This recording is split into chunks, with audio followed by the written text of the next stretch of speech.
Hello everybody and welcome back to the Menagerie series. In today's episode we are going to work on expanding the capabilities of our ME network system here.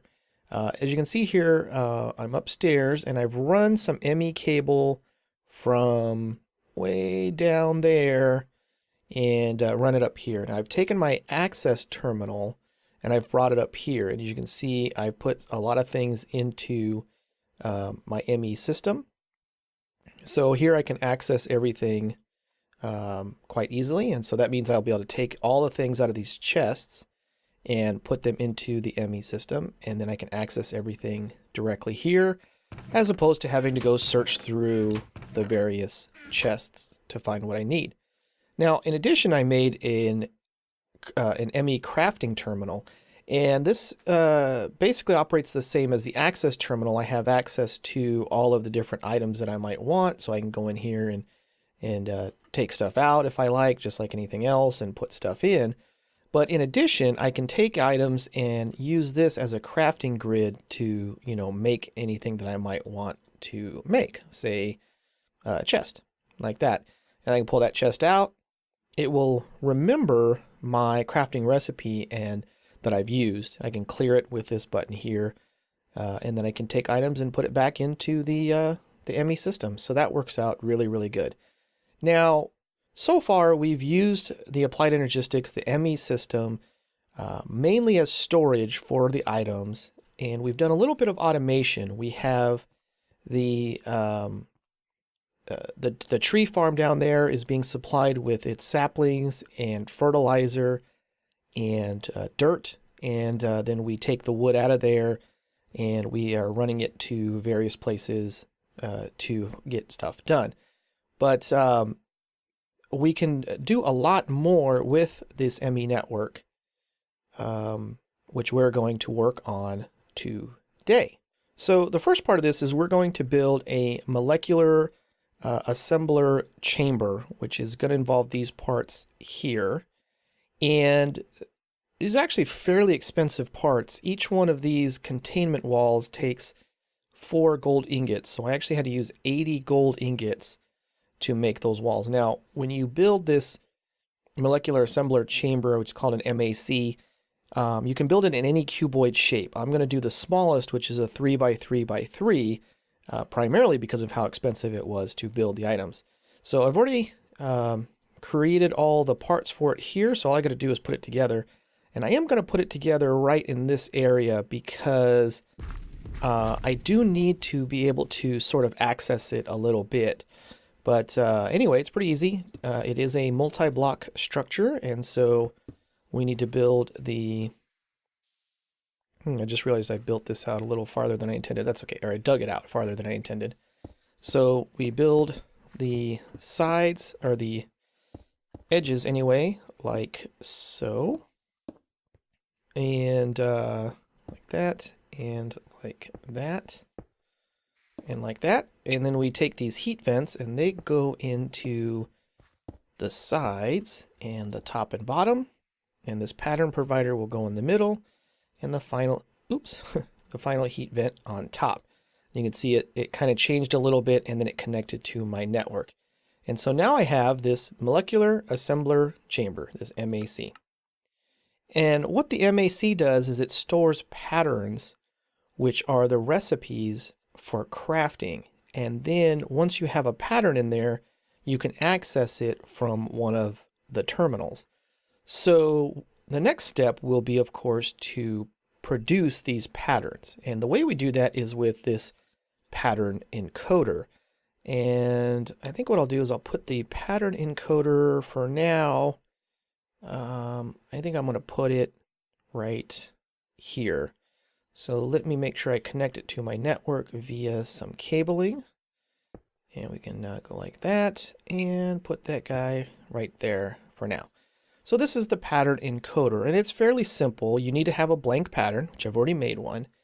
And you basically are telling the pattern encoder what it is that it's going to make. So it's sort of like an input or an input and output type of a situation. You're saying given a certain kind of input, a certain things produce a certain other thing. So I mean, as an example of this, I'm going to need more of these blank patterns. So what I'm going to do is look up the recipe for a blank pattern. It's made in a crafting table, and it's made with glowstone dust, Certus quartz, glass, and iron ingots. And so I can, now this doesn't give me these items, it doesn't give me any of this stuff, but all it does is it puts it in here, and it tells the pattern encoder that if you want this blank pattern, you need to have this stuff here. And so once I have this set to say, this is what I'm going to give you, and this is what I get in return, I can hit encode, and this will become an encoded pattern. And you can see there it says crafts 1 ME blank pattern with 2 glass, 3 glowstone dust, 1 Certus quartz, and 3 iron ingots, which is what it does. So I take that and I put that into the MAC. It doesn't really matter where it goes, but you put it into the MAC, and now my ME system now knows how to make these blank patterns. So I was cooking up some glass over here because I know I'm short on the glass. So I'm going to throw my glass into this into my ME system. So now, in addition to having all of the items that are stored within the ME system, I can also look at craftable items. There we go, the ME blank pattern. And so if you look here, on all these things, there's a number. This is the quantity of this particular item that's in there. So I have 2 bones. I have 45 of the blue topaz, etc. But under the ME blank pattern, it says craft because I don't have any of them in the system, but my system does know how to make them. So if I want one, I click on it, and then it's going to ask me how many of them do I want. So I'm going to say for right now, I just want 1. And I hit begin. And it will then work on crafting it. Now, all that entails is combining the glass, the quartz, and the iron and the glowstone into the correct pattern, which it has already done. And now you can see, now there's 1 here.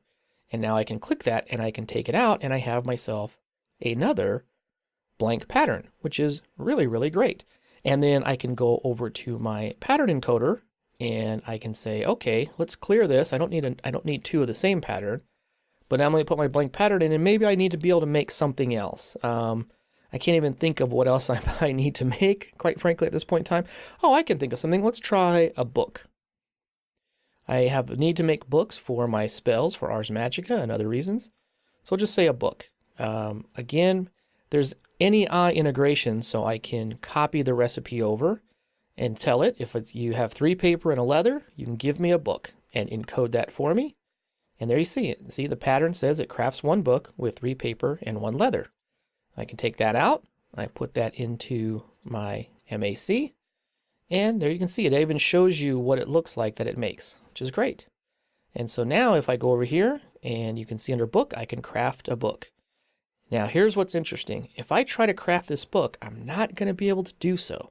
So if I click this button, say I want 1, begin, you see nothing has happened. The reason for that is there's no paper or leather in my inventory here, in my ME system. So it cannot make this book even though I've asked it to do so. Now let's go over here and take out a piece of leather.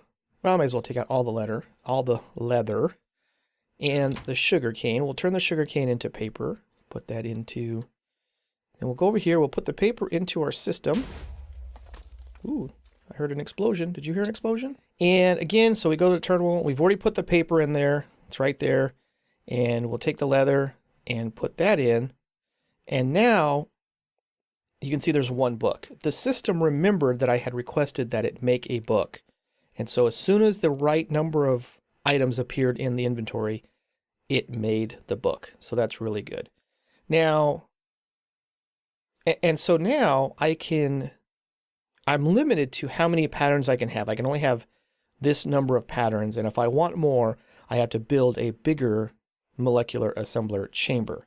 But that should be a lot of recipes that I can store for now. And that's the first part of automating with Applied Energistics, is teaching it, if you want to call it that, teaching it the recipes that you want it to make automatically, and then you can just request those items whenever you might want them. The second part of automating things has to do with interfacing with blocks that are not from Applied Energistics, say like this crusher or this furnace here. I've been crushing up some nether quartz dust, and I'll just throw that into my system. In order to do this, I need something that's called an ME interface. And the ME interface I can plunk on top of these pieces of equipment, and then they will interface, the ME interface itself will plug into my Applied Energistics system. So I'm going to run a cable, and this is temporary. I'm not going to keep this like this, but I did just want to show you how it works so you'll understand in case I reference it later and you think, well, how did he make that thing? You'll be able to witness it here. And oops, just run some cable. There we go. So now that's a part of my system. And so now what I need is I need 2 more blank patterns. So give me 2 of those. Begin. 1 and 2. Great. So now I have 2 more of these. And what we're going to do with these patterns is I'm going to just use one example. And the example I'm going to use has to do with gold. So I have gold ingots, gold ore, and because I need to show you this, I'm going to put some gold ore into my crusher, and that will, as you know, whenever I put gold ore into the crusher, I end up with 2 gold dust, like this. There we go. So what I can do is I can go over to the pattern encoder, and we'll clear that out, put in a new blank pattern. And this is going to seem a little bit weird because this is not an actual crafting recipe. You cannot craft 1 gold ore into 2 gold dust. Oops, screwed that up. 2. Oh, why is it doing it like that? 2. There we go. All right. This is not an actual crafting recipe, but all I'm doing is I'm telling this, what I'm encoding into this pattern is the concept of if I give you a gold ore, you can give me back 2 gold dust. So I'm going to encode that in there, craft 2 gold dust with 1 gold ore, and take it out. Now again, that's not a crafting recipe. So if I put this in here, it doesn't really make any sense, and you see it turns red because the machine knows it can't do that. That's not a crafting recipe. But what I can do is I can put it in this ME interface, which is directly connected to the crusher, and it tells the crusher that you can make 2 gold dust from 1 gold ore. So there's nothing in here, and if I go over to my terminal, there's nothing here, but you can see I can craft gold dust. Now I won't be able to because there's no gold ore in there, but let's put a gold ore into the system. There's the gold ore, and then hit craft and tell it I want 1. Begin. It then took the gold ore out of there and put it, and it's supposed to put it over into the crusher. Let's see what happened. Okay, so I had to make some changes here because things, it seemed that the ME interface was placing items into these chests, which were along the sides here. I had thought that the ME interface would go down first, but that may have just been something that I read that I didn't understand. But I've redone this, and again, I have the pattern that says, given a gold ore, you can turn it into gold dust. And if I go here and I put in the gold ore and then tell it I would like to have gold dust and hit begin, it takes that gold ore out, sticks it over here, and then begins to turn it into the gold dust, because that's what the crusher does. It was a little bit slow in getting it started going for some reason, but now it seems to be working just fine. And similarly, over in this one, I've created a pattern which says, given a gold dust, you can make a gold ingot. And so if I go over here and I put in a gold dust, you can see now there's 1 there. And if I hit gold ingot and craft it and hit begin, it'll take that gold dust out, bring it over here, which will cook it into, obviously, the gold ingot. Now, the only issue I have now is this gold dust is sitting in the crusher and these gold ingots are sitting in the furnace. And obviously what I would want is for those to come out of there and go back into the ME system. And for that, I need a couple of import buses. So let me make those and I will be right back. Okay, I have a couple of import buses. And so I'm going to plug these into the back of each of the furnace and the crusher and make sure it's connected to our system. And now, theoretically, anytime I've got iron cooking up here because I needed those to make them, it will suck out the iron and put it in here. So if I watch this, this should go up to a 6 here. There it goes. It just went up to a 6. So that is working. Now I'm going to stop this from cooking up because so I can show you what I want to do here. So again, I have gold dust and I have gold ingots. So I'm going to take these out of my ME system so there's none in there. And I will put in the gold ore. So now remember, I've taught it that if I ask for a gold dust begin, it should take out a gold ore and bring it over to the crusher. The crusher will crush it down, and then I'll have 2 gold dust. Now I only requested 1, but the recipe only knows how to make 2 at a time because, well, that's what it does when you crush it down. So if I asked for 3, I'd actually get 4, etc. Now that I have gold dust, if I say give me a gold ingot, and I want one of those, it should take that gold dust out, bring it over to the furnace, and cook it, and then I will end up with, eventually, a gold ingot. And so that's how that automation, that shows how you use these ME interfaces along with an encoded pattern to tell it how machines outside of the ME network can do things, and the ME network has some control. But it even gets a little bit more powerful than that. I'm going to take the gold dust out and I'm going to take the gold ingot out. And now what I'm going to do is I'm going to tell the ME system I would like a gold ingot. So give me 1 gold ingot and begin. Now what happens is the ME network looks at everything it has, and so what it knows is that in order to give me a gold ingot, it has to place a gold dust into the furnace. So it will then, but the way that it needs to get gold dust is to take a gold ore and put that into the crusher. And so what you should end up with, and I'm not ending up with it, is that the, I don't know why that's not working. Okay, I appear now to have it working. I had to go into these ME interfaces and tell it to I put a gold dust in the export config on this side and a gold ingot on the export config on this side. Not exactly sure what that's needed for, but anyway, going back to show you how this is intended to work.